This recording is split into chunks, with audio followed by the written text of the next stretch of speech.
Welcome to Mid-Century Living, your weekly nostalgia podcast about the best of technology and culture from the mid-20th century.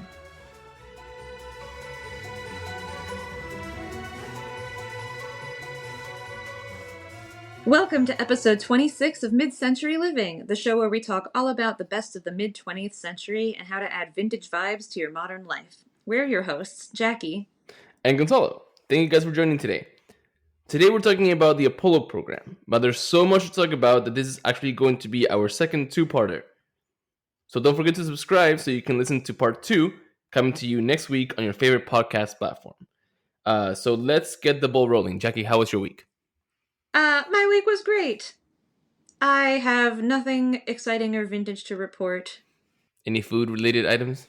Well, Easter is coming, and I am wondering if I should make another lamb cake. I've made my first lamb cake ever last year. I should clarify because I just realized when I say that out loud that people might not know what I'm talking about. But there is this kitschy little aluminum pan from the mid-century that's a 3D lamb, like sitting with his legs tucked under like a little loaf. And it's like a 3D lamb, like he stands up on a platter or whatever, and you can put little green tinted coconut around him like grass, and pipe little fur on him. Anyway, so I've been after one of those lamb pans for a while and finally found one in an antique mall, and one of my favorite blogs used to do a like lamb cake competition every year, and last year was my first lamb cake. Of course, was also like the second year that they did not do the lamb cake competition, but I made one anyway, and everyone still like showed off their lamb cakes. It just there wasn't a winner announced, but I should probably make another one. But I just made cupcakes for St. Patrick's Day, so I'm not feeling very cakey, but I don't know, maybe the motivation will come back because it is really cute. Last year, though, I tried to drive it down to Houston to like bring it to my family for Easter, and the frosting didn't really make it. Aww. So maybe what I could do this year is one of those like bunty style ones where you just kind of like dust it with powdered sugar. That might travel better. I am really excited for Easter weekend. But that's because we get Friday and Monday off work. Oh, that's nice. Oh, so you get a 4-day weekend right after spring break. Okay, so we always had that Friday off. Good Friday, we get off. And then that following Monday, it's supposed to be like a teacher work day. But there's always a day, and it's always this day, that the district puts in the calendar is a student holiday, but teacher work day. And then at last minute, they'll email all the teachers to be like, hey, we have found it in our hearts to give you guys this day off. So you can't really plan your life around it because it's like a surprise every year. Yeah. So basically that means that they could at any point decide not to give you that day off because it's just out of the goodness of their hearts anyway. Yeah, but we're all expecting it off. And we got an email saying that we had that day off from our school already. Oh, good. So they've already made the announcement. Well, now that we're all caught up. Well, I didn't talk about my week. That was your week. No. But that wasn't your week? That was you. That was all you. Oh, that was your... Oh, so that... was my reaction to you. That was just your reacting to my Easter chat? Okay, sorry. It's fine. I had nothing really interesting. Let me go back. No, I didn't have anything interesting either. But maybe I'll have some kind of thoughtful commentary that'll make your story interesting too. So, how was your week now? Very boring and adult-like. But, this is so boring. I can't believe I'm saying this. I gave my house a very deep cleaning yesterday. Like everything. Like all the furniture went up. I upturned the sofa so that I could clean underneath it, and I retightened the legs in the sofa so that it wouldn't wobbly anymore. And then all the dining room chairs went on top of the table so that I had enough space to like mop underneath the table. And like I cleaned the baseboards. Like I went full domestic. That is impressive. Yeah, once you move the couch, you're serious. Well, I don't know why I was motivated. I was like, let's get this bread. And I mean, let's get the crumbs of the bread out. No.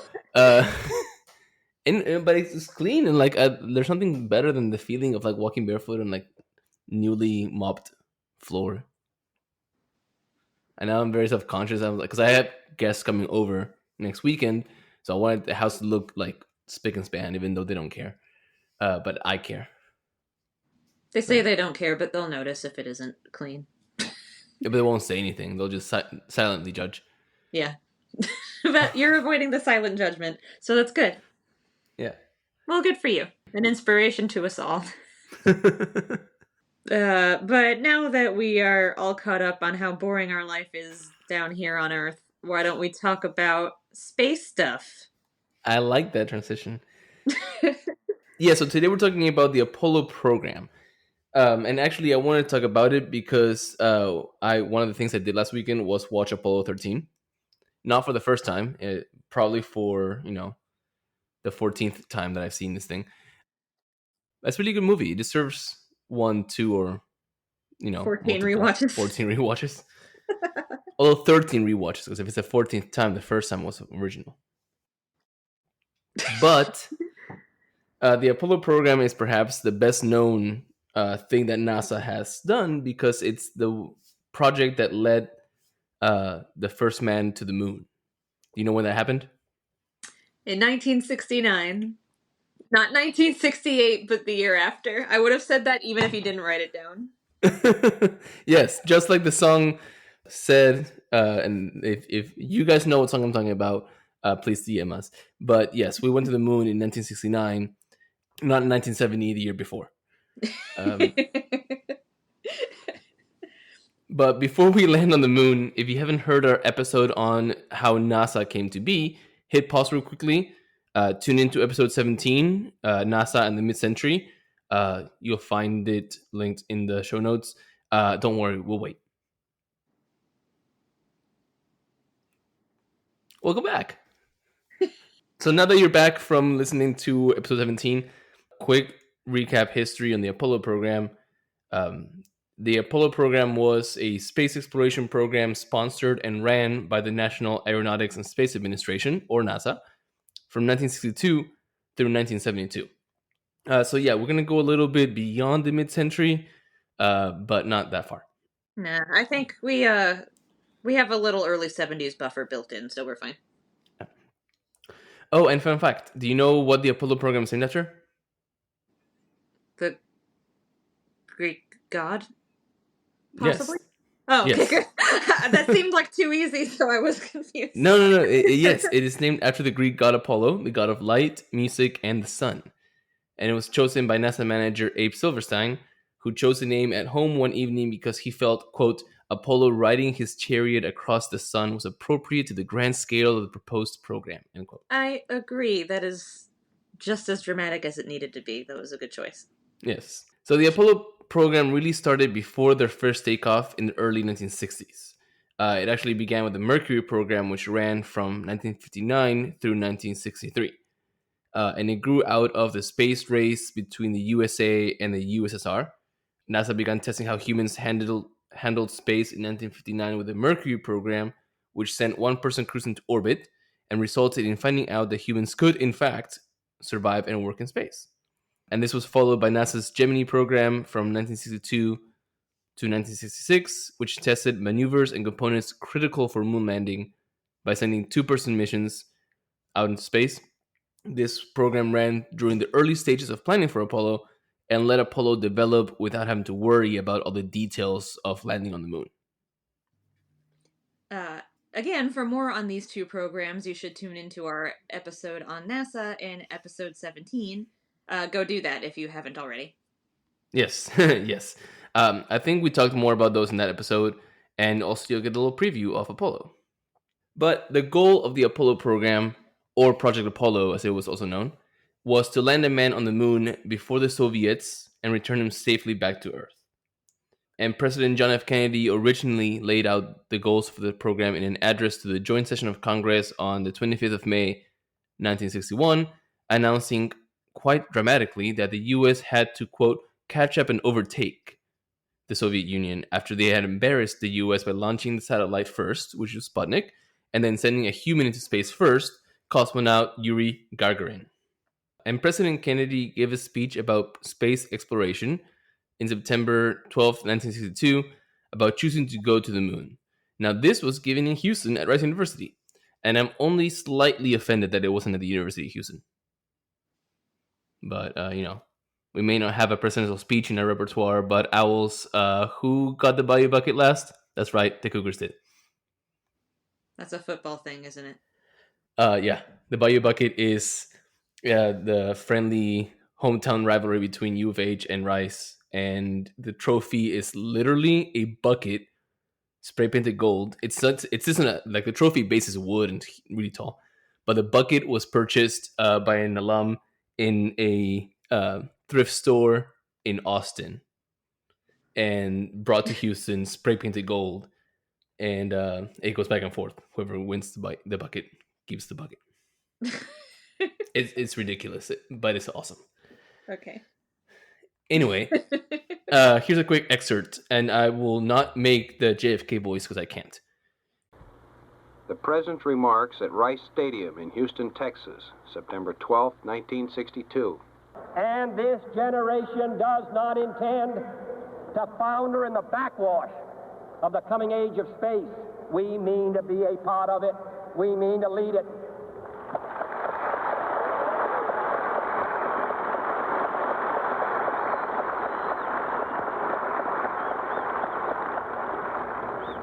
For the eyes of the world now look into space, to the moon and to the planets beyond.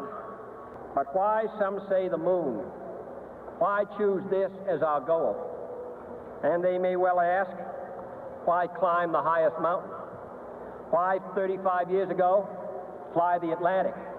Why does Rice play Texas? We choose to go to the moon.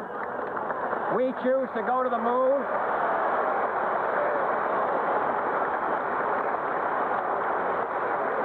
We choose to go to the moon in this decade and do the other things, not because they are easy, but because they are hard.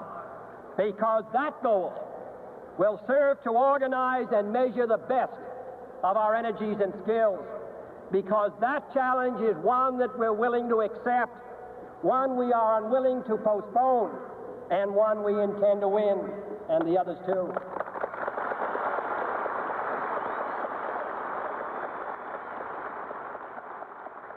So let's talk a little bit about the spacecraft, right? Which, side note, I love the word spacecraft. I just feel like it's so much more dignified than spaceship. I also like the word aircraft instead of airplane.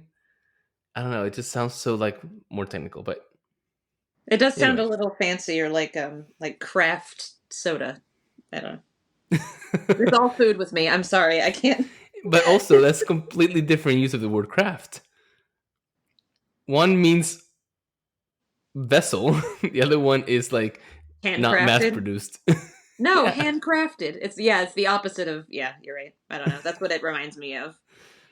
That spacecraft to me doesn't seem larger. It seems smaller because of the specific one that we're talking about is fairly large.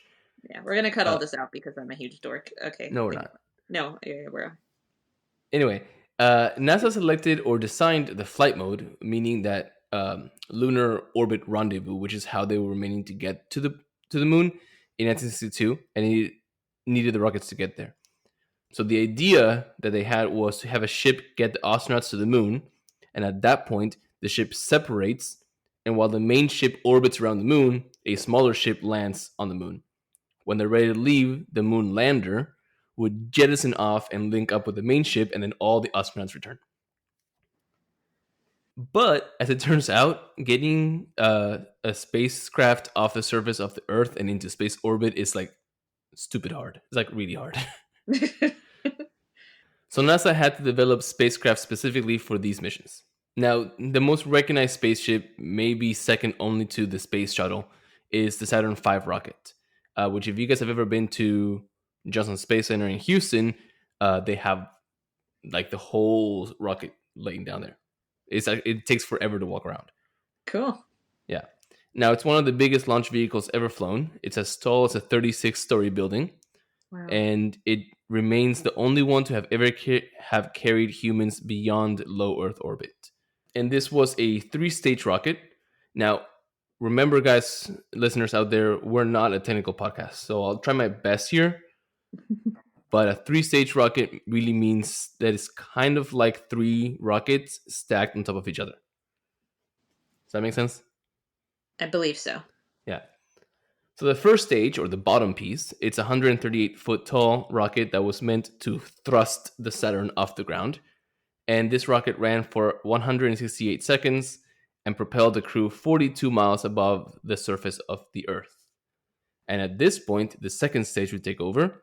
It's an 81.6-foot tall rocket. And this middle piece is designed to propel the Saturn V through the upper atmosphere for 6 minutes, taking the ship to 109 miles above the surface of the Earth. And then the third stage, which is the smaller piece, this is called the parking orbit ship, which after burning for 2.5 minutes would leave the astronauts at 1,645 miles away from the moon at an altitude of 118 miles and orbited the Earth 1.5 times while the crew worked on the process known as translunar injection. Wow. So in like 10 minutes, they're in space. I know, it's crazy. You do kind of have to stop and think for a second, not think, but appreciate for a second that we took people out of this planet.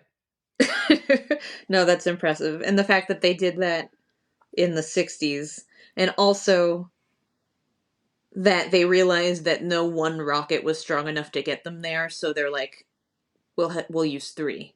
Yeah. In succession. Yes. Because we can't make one that's 3 times as strong. Mm-hmm. But also what you just said makes it's really cool. Yes, this is the 1960s. We didn't discover flight, or we weren't, well, that's not right. We didn't have powered flight until 1903. So in 60 years, we went from no one flying powered vehicles to taking someone who was like, hey, Jim, nice to see you here on planet Earth. Guess what? In 20 minutes, you'll be, in outer space. Yep. But anyway, apart from the awe that is space flight, this third stage of the rocket has what's called as the Command and Service Module, or the CSM. Now, this piece of the ship would separate from the third stage and turn 180 degrees and dock with the lunar module, which was housed inside the third stage. Basically, the third stage would kind of like open up. The sides would come off to reveal the lunar lander, and then the astronauts in the CSM would flip the ship around, connect to the lunar module, Wow. and then fly to the moon. Very cool. Yeah, and this command module, or the CM part of the CSM, this is the very top of the ship. It's a little cone-shaped piece that would eventually bring the astronauts back to home. So if you guys can picture Apollo or the astronauts making back to Earth, or if you guys have been to NASA, you will see the command module, that cone-shaped piece that is what actually makes it way back to Earth. Yeah, I think that's what, at least I picture when I think about it. The moon landing is the shape of that. Yeah. But there is another component, the lunar module, which is this specifically designed spacecraft that would take 2 out of the 3 astronauts from the CSM to the moon surface. And this is never mind. This is the one I'm thinking of. Yeah, the one that looks a little bit like a spider? Yeah. Yes. Now, out of the 10 that made it in space, 6 landed on the moon. And this also makes it the only spacecraft to have ever been flown only in space. Cool. Yeah. So apart from all those amazing firsts, the Apollo program was also the first NASA project to be fully controlled from the new Manned Spacecraft Center in Houston, Texas. Houston! Yeah, and this is located in Building 30 of the Johnson Space Center. And although Gemini 4 was technically the first mission to be controlled from here in 1965, Project Gemini had previously been controlled from Mercury Control Center at Cape Canaveral. Mm. And Houston will be the home for controlling NASA's missions, Apollo through today. Even though the rooms and the buildings change, Houston is still the main hub for controlling them. That is very cool. I noticed they're jumping around in their mythology here with the names. Because Apollo's Greek and Mercury's Roman, right? I believe so, yes. Okay. So Mercury or Mercurius is Roman god. Yeah, that's what I thought. But so is Apollo, Really? isn't it? I know I said Greek earlier. That's what I found in my research. Apollo is Apollo in Roman. So Greek Apollo is also Roman Apollo. They're the same. Mercury is Hermes, the messenger of the gods, Ah, which yeah. makes sense because uh, Mercury was taking people out, so they're the messengers of people. Yeah, So let's get arguably back true. to the Greek Roman Apollo. Yes. So what about the missions? Let's talk a little bit about that. So we all know Apollo 11 was the first run to the moon. Mhm. So what happened between 1 and 10? Well, Apollo 1, this was the mission that was planned to be the first crewed mission to launch on February 21st, 1967, as the first low Earth orbital test of the command and service module. Now, launch rehearsals began in January, and on January 27th, 1967, perhaps the worst tragedy of the Apollo program happened as trials for launch went on. The spacecraft with all three astronauts, Gus Grissom, Ed White, and Roger Chaffee, were mounted on an unfueled Saturn V rocket on the launch pad at Cape Canaveral in Florida, performing a plugs out test, which was meant to go through the whole sequence of liftoff. Now, during the test, a fire broke out, possibly due to a short circuit, and due to issues too technical for this podcast, but having to do with the way the door and the command module were latched, the astronauts had no time to get out, and all three lives were lost. No. Its legacy lived on in the changes that were made following the assessment of the fire, which resulted in highly reliable spacecraft, which, except for Apollo 13, all succeeded in their missions. So there's no Apollo 2 and Apollo 3. No missions exist for those. Apollo 1 was actually named Apollo 204, but affectionately called Apollo 1. So after the tragic accident, that name was assigned formally and it became Apollo 1. Huh. Apollo 4 from November 1967 was an uncrewed test of the Saturn V rocket, and the first time all three stages flew. Cool. Apollo 5 in January 1968 was an uncrewed first flight of the lunar module. Apollo 6 in April 1968 was the third and last uncrewed flight meant to once again test Saturn V rocket. And the first astronauts went up in Apollo 7, October 11th, 1968, with the first crewed flight meant to test the command and service module, becoming the first crewed flight after Apollo 1. Apollo 8 in December of 1968 was the first crewed flight to make it to the lunar orbit, and also the first to take a picture of Earth, a very famous photo titled Earthrise, which we will link in the show notes because it's actually a really cool image. Have you ever seen that image before? No, or I probably have and just didn't realize that that was the first one because I'm looking at it now and it's something I have seen. I think I didn't realize it was the first ever taken photo of Earth from far away. Man, I love that it's kind of like a Rorschach test for your worldview. Like some people look at that photo and they think it's scary how small Earth looks. Mm-hmm. And then some people look at this photo and they think it's like a scientific triumph and look how like it's triumphant to be able to be standing on the moon and or to be like have the camera on the moon looking at Earth like look what we did. Like That's how I see it. It's like, to me, there's no way to explain how it like giddy I get. like it's kind of I guess what it might be like to go like climb Mount Everest and then look down, you know, like Yeah. you just did this incredible thing and now you're looking down at the ground and looking down at the ground doesn't make you sad, it makes you proud, you know? Yeah, like seeing the Earth from that distance is like holy bananas. Like we made it out of Earth orbit and into lunar orbit, and now we're taking a picture of the whole entire planet Earth. Like everybody in the world who had ever lived until that point was in that photo, except for the people in the plane, in the spacecraft. Mhm. Like Yeah, that, that's like incredible. maybe it's because I'm a history teacher and like I start teaching history in a pre-Neolithic era.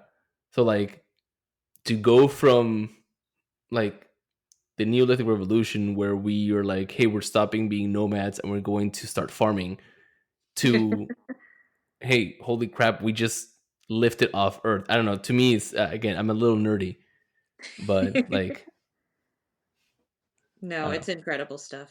It's really Yeah. something.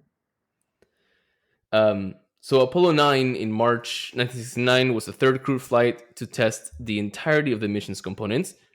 And this was flown in low Earth orbit and meant to check all the components, including the lunar module, just to make sure we were a go for the moon. Now, this is going to sound like, I don't know where we should put this actually, a total rookie question.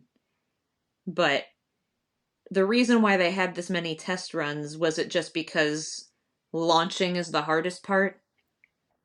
So they're just making sure, like, because they're flying around the moon an awful lot. Mm-hmm, mm-hmm. Why is landing that much different than floating near it? Well, in all these, they're testing the different parts, right? So, the first ones, they're kind of testing it as they go. The first few is like, okay, we got to test the rocket, make sure that we can get to space, and they do that without anybody on them, right?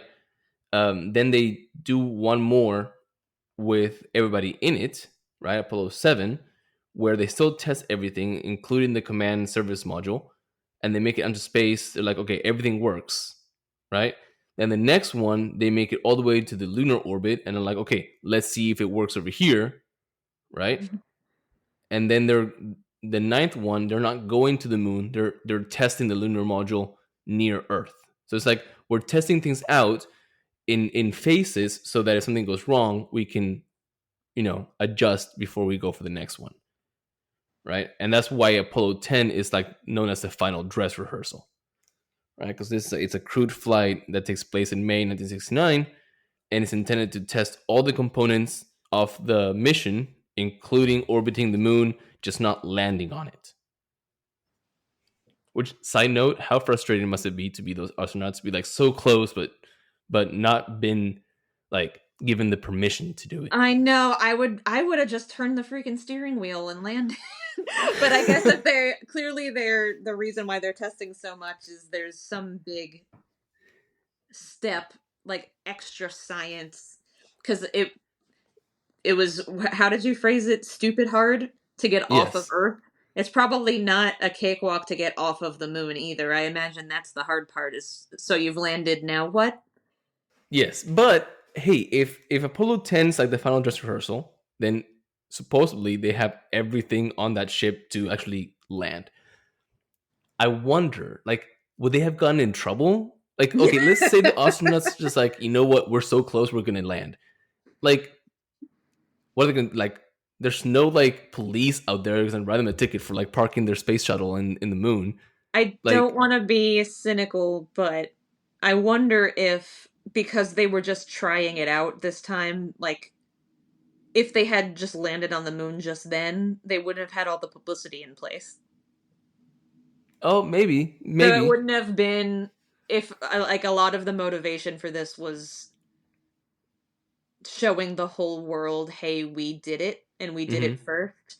Like, you need the press to be ready, and it's not like the internet years where you could just tweet at somebody and like everyone will show up with a camera. Like, there would have been days of trying to get news crews there, and like I'm sure there was some sort of pomp and circumstance when they took off, and like Hmm.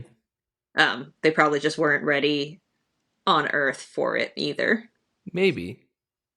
I just still think that like Yeah, I would have just landed, but I just like, what's what are the they gonna worst they do? can do? Yeah. You get back to Earth and be like, oh, sorry, I was there. Like, But I feel like they probably should have thought about that. Like, if all systems look right, just go for it. But because then they have to do it again, which probably wasn't cheap. yeah. But anyway, so Anyway, fun. that leads us to Apollo 11, which is the big one. And it's so big that we are actually going to put this in part 2. So, listeners, sorry for the cliffhanger. But not sorry, because Apollo 11 is just so interesting. We're going to lead off with that next week. Yes. Well, since this week it's a 2-part episode, I've prepared a 2-part etiquette segment.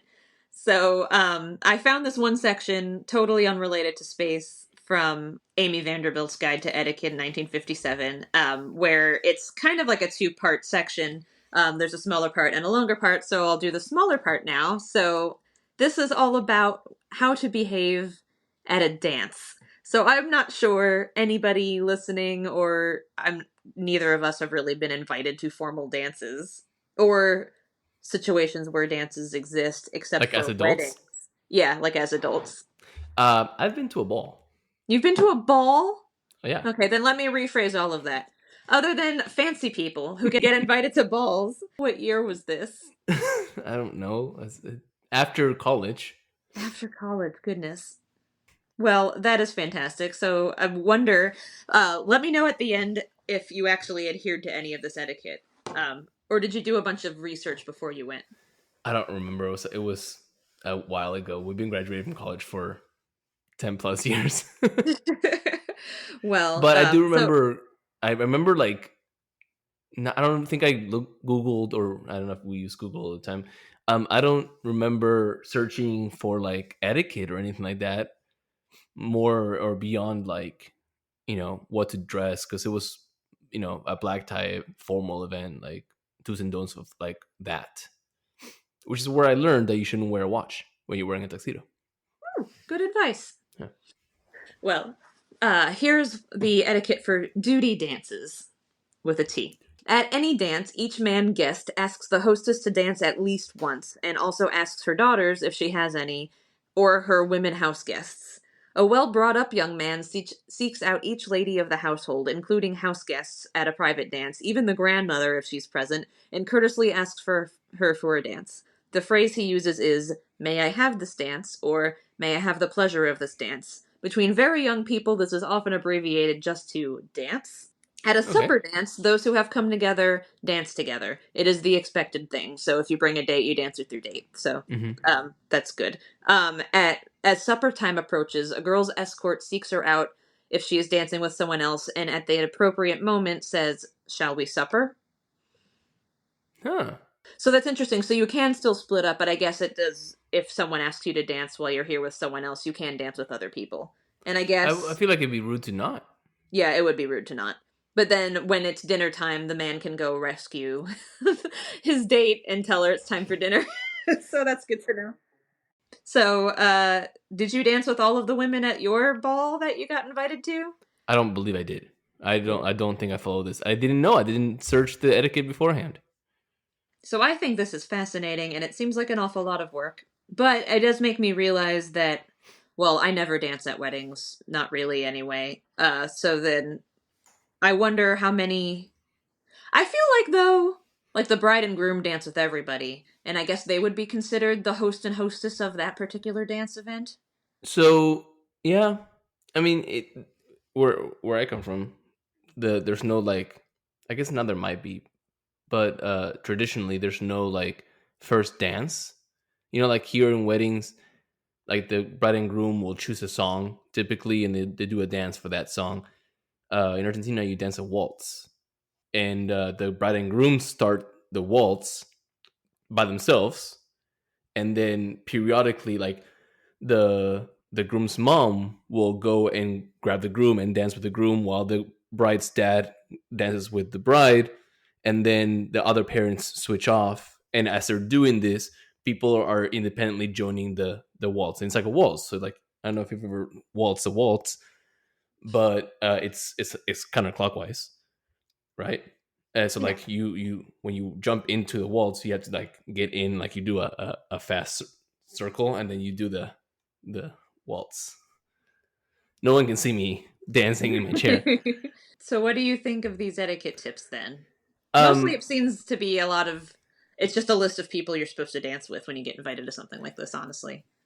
I like it. I will say this. I definitely agree with the guest seeking out the hostess to dance. I would extend that to like the hostess family. Like if it's like, the party is like a host and hostess, and the hostess has like, I don't know, single daughters. Like, yes, go and dance with them. I draw the line there. I don't think you should go with all the women of the household, like you said, or like seek out the grandmother. Like, I think that's a bit too much. But I Yeah. agree that if you're a guest, you should go and seek out the hostess and be like, "Hey, thank you as a token of my appreciation. Would you care for this dance?" Yeah. I'm kind of with you. I can live without all of this, but also I can live without going to dances. Mhm. I'm not really the right person to ask. It does seem like an awful lot of social obligation dances.